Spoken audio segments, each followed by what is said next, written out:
నమస్తే, నేను మీ ఈశ్వర్. ఈ6 న్యూస్కి స్వాగతం. వార్తల్లోని ముఖ్యాంశాలు.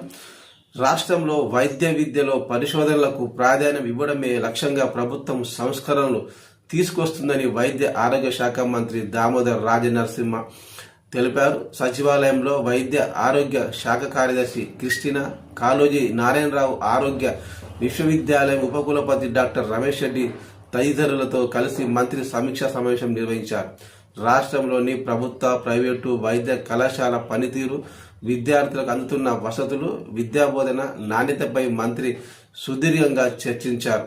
ఈ సందర్భంగా ఆయన మాట్లాడుతూ వైద్య కళాశాల పనితీరుపై నియమించిన మెడికల్ కాలేజీ మానిటరింగ్ కమిటీలు ప్రతి నెల నివేదికలు ఇవ్వాలని సూచించారు.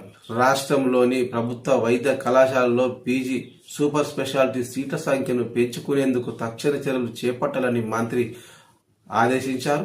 రాష్ట్రంలో మెడికల్ కాలేజీల సంఖ్య గణనీయంగా పెరిగిందని, ఇందుకు తగ్గట్టు కాళోజీ యూనివర్సిటీలో పరిపాలనా సౌలభ్యం కోసం అధికారులు, సిబ్బంది సంఖ్యను పెంచుకోవాల్సిన అవసరం ఉందన్నారు.